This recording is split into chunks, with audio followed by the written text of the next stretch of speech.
Très chers internautes du monde entier, et vous tous qui suivez nos programmes sur notre chaîne de télévision Valentin Canida, sur YouTube, et sur nos pages Facebook, surtout dans mon website valentincanida.com, vous tous qui lisez mes livres, c'est-à-dire que ça c'est un livre version English, donc en version anglaise de mon livre Another Great Congo at World Service, un autre grand Congo au service du monde. Je sais que ma vision politique pour le pays c'est un autre grand Congo, pays modèle. Donc notre pays, la République démocratique du Congo, a pour mission d'être modèle pour les autres pays, pour les autres peuples, pour les autres dirigeants du monde, pour les autres hommes d'affaires dans tous les domaines.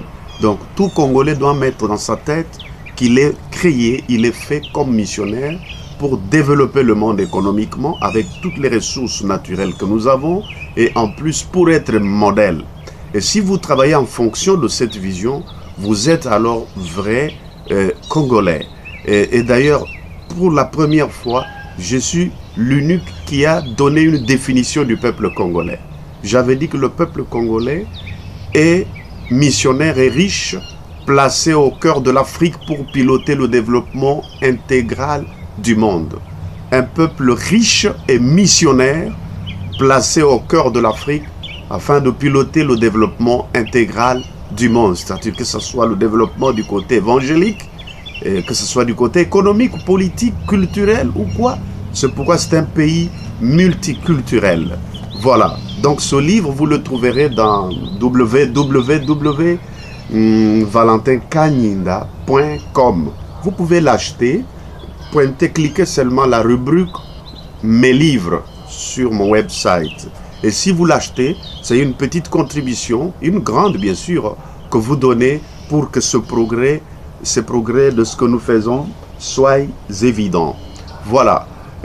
J'avais promis qu'en 2017, je serais plus concret dans mes discours, dans mes enseignements. Du côté évangélique, vous avez la tranche avant-goût.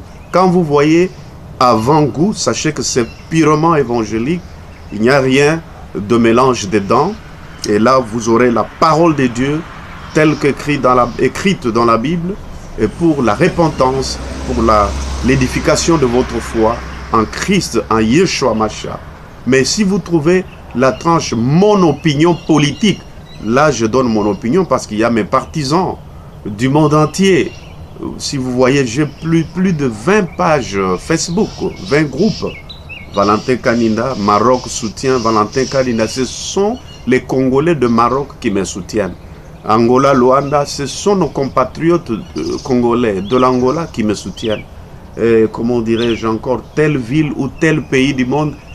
Si vous voyez ce groupe Facebook, donc ce sont les gens qui me soutiennent, qui pensent que ce que nous disons peut apporter le salut public pour notre peuple et pour toute la nation et pourquoi pas l'Afrique entière, parce que cela est notre vocation.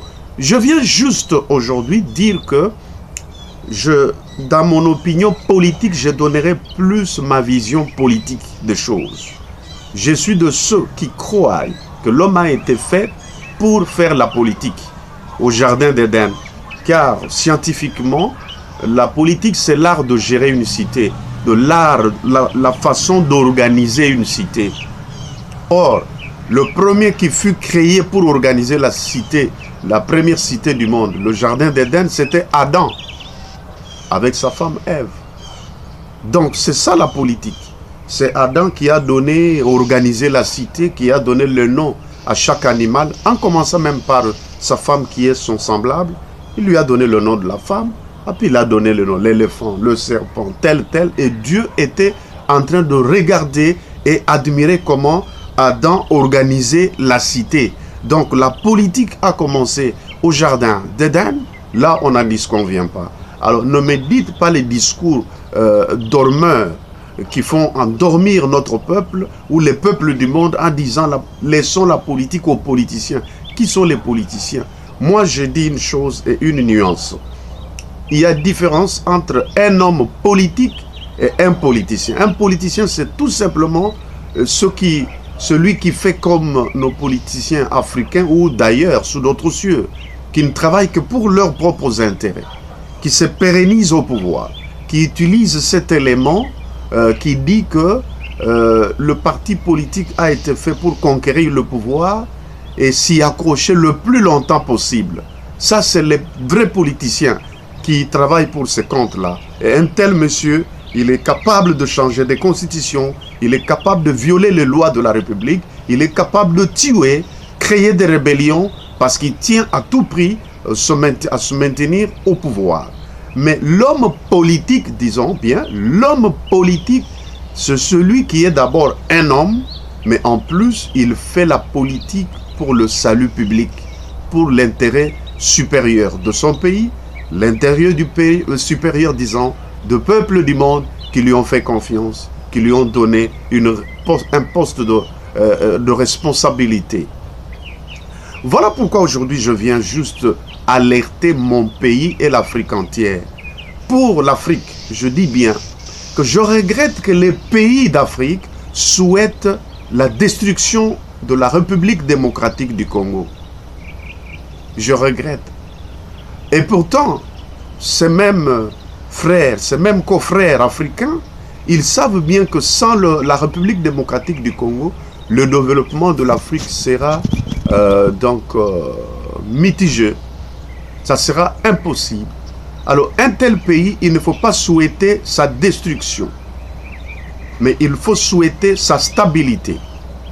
Maintenant, quand les pays voisins reçoivent la corruption des autorités congolaises, du gouvernement congolais, afin de pouvoir soutenir un régime sanguinaire, un régime criminel, ça veut dire que vous ne faites pas seulement du mal à la République démocratique du Congo, s'il vous plaît, prêtez les oreilles, mais vous faites